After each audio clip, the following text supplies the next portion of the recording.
Agora a gente recebe a Bruna Gonçalves, que é coordenadora da Corte de Nascimentos de 2026 e docente do programa de pós-graduação em epidemiologia da Universidade Federal de Pelotas. Bom dia, Bruna. Bom dia, estão me ouvindo? Estamos ouvindo. Estamos. Bom dia a todos e todas. Bom, vamos falar então sobre esta nova fase da Quinta Corte de Nascimento na cidade, agora, né, com o propósito de acompanhar os nascimentos ao longo do ano de 2026. Como é que se dá exatamente esse acompanhamento? Qual é o primeiro passo, assim, podemos dizer? Então, bom dia. A Corte de 2026 é uma corte de nascimentos, né? Um estudo que acompanha todos os nascidos vivos, né, na cidade de Pelotas, desde 1º de janeiro até 31 de dezembro. Essa é a quinta corte de nascimentos que a gente tem na cidade. O nosso programa de pós-graduação em epidemiologia, ele já vem acompanhando todos os nascidos nos anos de 1982, 1993, 2004, 2015 e agora, em 2026, nós vamos iniciar a quinta corte. Então, é um estudo, né, que visa verificar questões de saúde dessas pessoas, desde o nascimento até o seu desenvolvimento, né? Essa corte, como que ela funciona, como ela se estrutura, né? A gente vai ter uma equipe treinada, que a gente está selecionando, está treinando para trabalhar nesse estudo, que vai estar presente todos os dias do ano, de segunda a domingo, né? Desde 1º de dezembro desde 1º de janeiro a 31 de dezembro, nas 5 maternidades da cidade. E vai avaliar todos esses nascimentos, vai avaliar todos os bebês, vai entrevistar as mães logo após o parto, com o objetivo de verificar, então, influências, né, do comportamento da mãe, durante a gestação, e depois acompanhar o desenvolvimento desses bebês. Bom, é um trabalho que exige fôlego, né? Porque durante todo o ano acompanhar todos os nascimentos nas 5 maternidades, quer dizer... não é fácil. Não é fácil, não dá para se distrair. Não é fácil. Por isso que a gente treina uma equipe, né? A gente tem os professores coordenadores da pesquisa, a gente tem uma equipe de entrevistadoras contratadas que estão sendo treinadas para desenvolver esse trabalho, e também o apoio dos alunos de mestrado e doutorado aqui do programa de pós-graduação em epidemiologia, que também fazem a supervisão desse trabalho, né? Para que a gente não tenha nenhuma intercorrência ao longo do ano, porque é um trabalho que exige, né, bastante. Bom, antes da questão do Leonardo, apenas uma curiosidade. Como aqui é um polo regional na área de saúde, vem muitas mulheres, né, para o nascimento dos seus filhos em Pelotas, eles entram também nesta contagem ou é só de moradores de Pelotas? Como é que se dá? São só a amostra, né, desse estudo, a gente vai entrevistar só as mães que, né, residem na cidade de Pelotas e também no bairro Jardim América. Então, se é uma mãe que veio de alguma outra cidade da região e veio ter o parto aqui, ela não é elegível, ela não vai ser convidada para participar do estudo. Então, porque a gente quer uma amostra representativa da cidade de Pelotas mesmo, para poder ter um diagnóstico de saúde da cidade de Pelotas. Por isso, a gente só inclui as mães que residem na zona urbana da cidade de Pelotas e também no bairro de Jardim América, né, do Capão do Leão, porque é como foram as outras 4 cortes anteriores. Então, a gente mantém uma comparação também da amostra desse estudo. Bruna, uma questão importante, pensando que a preparação para essa corte de 2026, ela decorre desde a última corte em 2015, né? Então, são 11 anos de preparação, 11 anos de pensando em formas diferentes. Existe alguma mudança no método? Ou o método é igual ao que foi feito em 2015? Houve uma melhoria? Claro que a preparação, tu citou sobre o treinamento das entrevistadoras, mas também existe a comparação de como foi, o que não funcionou, o que pode funcionar agora. Exatamente. Como é o nosso grupo de pesquisa que ele vem há muito tempo, né? Desde 1982, trabalhando com esse tipo de estudo, acompanhando esses nascimentos a cada 11 anos, né? E segue acompanhando essas pessoas que nasceram nesses anos ao longo da vida. Então, o nosso grupo tem bastante experiência no estudo. Mas, claro que a gente sempre tenta melhorar e se atualizar também, né? Esse ano, Agora, de 2026, a gente vai ter uma coleta mais digitalizada, então as entrevistadoras vão estar com tablets, o nosso banco de dados vai estar sendo atualizado em tempo real, então a gente vai atualizando, né, visando a segurança desses dados, tem toda uma preocupação com a segurança desses dados também, então a gente vai aperfeiçoando conforme também a tecnologia vai avançando, né? Mas o estilo de trabalho segue o mesmo até para a gente poder manter a comparação com as outras cortes, porque esse novo estudo vai permitir que a gente avalie, né, como está a saúde atual da cidade, como vai estar a saúde atual dos bebês, o desenvolvimento desses bebês que vão nascer em 2026, mas permite a gente comparar também com os estudos anteriores que a gente teve, o quanto, né, isso avançou ou não, quanto melhorou, quanto piorou ao longo do tempo esses aspectos de saúde. Então, por isso também o método do estudo, ele segue bastante semelhante, mas a gente vai avançando, né, vai tentando melhorar conforme dá, sem prejudicar a comparação com os estudos anteriores. Quais são os pontos pesquisados, quais são os temas pesquisados nessa questão para compor o quadro assim, de avaliação? Essa pesquisa é bastante ampla, então envolve muitos aspectos relacionados à saúde.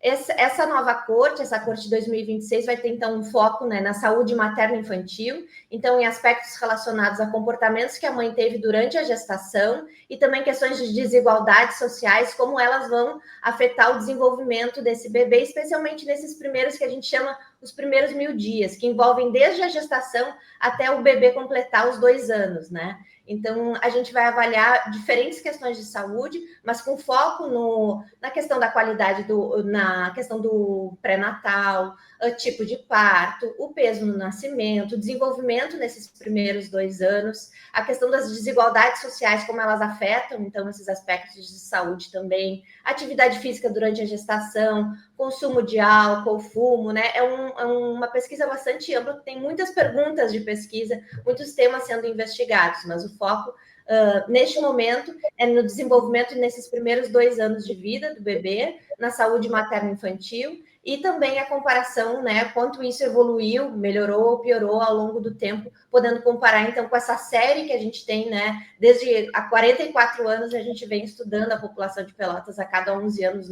os nascidos a cada 11 anos. Né? Do nascimento até os 2 anos de idade, quantos encontros são feitos com esses bebês? E após esses 2 anos aí, qual é a frequência de que são feitas são realizadas as entrevistas também? Acho que são realizados exames também, né? Isso.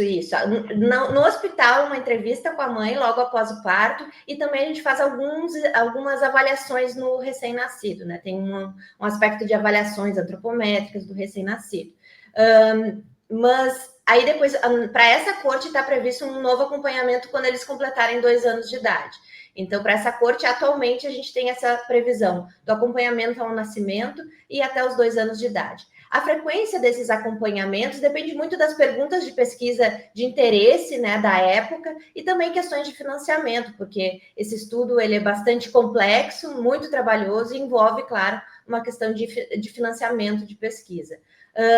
Em geral, essas cortes de nascimentos todas de Pelotas, elas têm uma frequência maior entre os momentos que eles são avaliados durante a infância, porque 1 ano para uma criança, né, acontece muita coisa, então o desenvolvimento é muito rápido, então a gente precisa acompanhar mais de pertinho, então os intervalos são mais curtinhos, às vezes a cada ano, aí daqui a pouco se passa para cada 2 anos, e aí quando chega na adolescência, em geral, a gente avalia no início da adolescência, no meio da adolescência e ao final da adolescência, e depois vai espaçando, né? Conforme esses participantes vão envelhecendo, a gente vai espaçando essas visitas, esses acompanhamentos de perto que a gente faz, porque as coisas são, né? O desenvolvimento ele desacelera, então não precisa dessa urgência de acompanhar todo ano, né? Então varia ao longo do ciclo vital, né? Ao longo da vida, varia a frequência com que a gente faz essas avaliações, faz essas entrevistas com esses participantes. Mas para essa coisa especificamente, a gente tem previsto o nascimento e os 2 anos. Aí depois a gente vai atrás de financiamento para conseguir continuá-la. Nas etapas anteriores tem havido a perda de contato com alguns dos entrevistados? Como é que tem, ou a desistência, alguém que não quer mais participar do programa. Como é que tem se dado essa relação ao longo da vida, especialmente para as primeiras etapas, lá, como a primeira, em 1982? A gente segue tendo uma boa aceitabilidade dos participantes, eles gostam de participar da pesquisa, né? Como desde o nascimento eles são acompanhados, eles se sentem pertencentes a essa pesquisa. Em geral, a gente tem uma boa aceitabilidade. É natural que, com o tempo, por exemplo, nessa nossa corte mais velha, que é de 1982, ou seja, né, os participantes eles já estão vão fazer, né, 43 anos.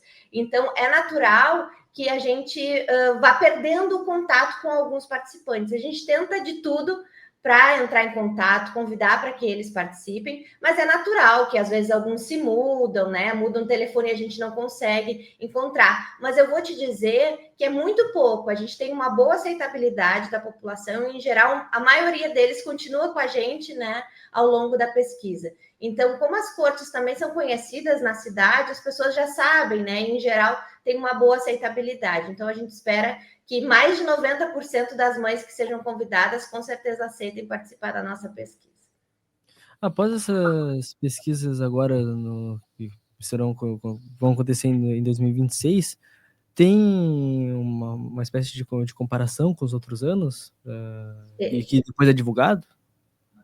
Como? Seria divulgado? Isso seria divulgado depois? Sim, a gente, em geral, né, trabalha, aqui nós somos um programa de pós-graduação, então a gente tem muita pesquisa sendo publicada, então a gente, né, em geral, trabalha esses dados, publica em formato de artigo científico, mas sempre tenta, fazendo essa comparação histórica, né, com as outras cortes, para verificar o que melhorou, o que piorou na saúde da população, e também investigar questões novas que estão surgindo, e a gente tenta sempre, né, a gente tem tentado se aproximar cada vez mais da população e da comunidade, fazendo, né, através de mídias sociais, através da mídia, como é agora, né, a gente na entrevista divulgando, para divulgar esses resultados, porque o nosso objetivo sempre com essas pesquisas é que elas possam melhorar a saúde da população. Então, para isso, a gente precisa divulgar esses resultados para que os governantes, para que a gestão de saúde da cidade possa criar políticas públicas com base nos resultados das nossas pesquisas, para que a gente possa visar, né, melhorar a saúde da população. Então, a gente tem tentado e cada vez mais preocupado em ampliar a divulgação dos resultados das nossas pesquisas. Bom, a primeira pesquisa foi realizada em 1982, muita coisa mudou, né? Especialmente na área da de tecnologia. Nem o SUS existia em 1982, né? Quer dizer, muita coisa mudou, né? Então, a cada 11 anos é um cenário diferente, né? Exatamente. A cada 11 anos vão mudando, né? Os comportamentos vão mudando, novas questões de tecnologia vão surgindo e vai moldando o comportamento da população. Então, esse é um motivo pelo qual a gente não se satisfez com uma única corte e a gente vem fazendo novas cortes, justamente porque as modificações que vão acontecendo na sociedade, no mundo, vão influenciando os nossos comportamentos influenciam diretamente na nossa saúde, né? Então, justamente, a gente tem uma corte antes do SUS, a gente tem as cortes após o surgimento do SUS, a gente tem, por exemplo, agora, em 2026, uma questão nova que a gente está investigando mais, que é a questão do uso de cigarro eletrônico, que era algo que, né, nas cortes mais antigas isso nem existia. Então, a gente vai atualizando. Então, além nas cortes antigas existia o cigarro convencional aí, exatamente. e as mulheres fumavam muito mais, né? Exatamente. Eram outras crenças, né? Era outra cultura, eram outras políticas públicas também, então os comportamentos eram bem diferentes. Então a riqueza desses dados, né? Que nós somos a maior série de estudos longitudinais, que são esses estudos que acompanham as pessoas ao longo do tempo do mundo. Então a gente tem uma riqueza de dados e justamente a riqueza está nisso, em ir atualizando e comparando, podendo comparar gerações tão diferentes, né? Mais alguma questão para finalizar? Existe alguma atenção diferente para as questões climáticas, pensando em como isso pode atingir futuramente? A gente teve, né, no ano passado, o evento das enchentes no nosso estado, que foi algo que impactou de alguma forma a saúde, especialmente saúde mental das pessoas. Então, a gente tem uma das cortes, aqui especificamente, a de 2004, está fazendo uma pesquisa voltada ao impacto dessas questões climáticas na saúde desses participantes da pesquisa. Então, a gente tem essa preocupação também, sim. E a primeira corte depois da pandemia também, né? Exatamente, também. Agora vai ser essa é uma outra, né? É uma outra questão. Então, a gente teve os eventos climáticos, teve a pandemia nesse meio tempo entre 2015 e 2026. A gente teve questões novas também surgindo, né? Questões externas. Muito impactantes, né? Muito impactantes, especialmente na saúde mental. Especialmente na saúde mental, que é sempre algo que a gente acompanha ao longo do tempo e é um dos nossos interesses de pesquisa. Bruna Gonçalves Silva, muito obrigado pela sua presença aqui no Edição da Manhã da Rádio Com e sucesso aí nessa empreitada. Eu que agradeço a oportunidade de divulgar, então, esse novo estudo que vai começar agora 1º de janeiro, né? Agradeço a oportunidade, conto com a colaboração, né, de todas as gestantes que estão com parto previsto para 2026, que participem da nossa pesquisa, é muito importante, e né, o poder da pesquisa de poder melhorar e ajudar na saúde da população. Muito obrigada pela oportunidade. Tá bem, obrigado. Muito obrigado. Uma boa quinta.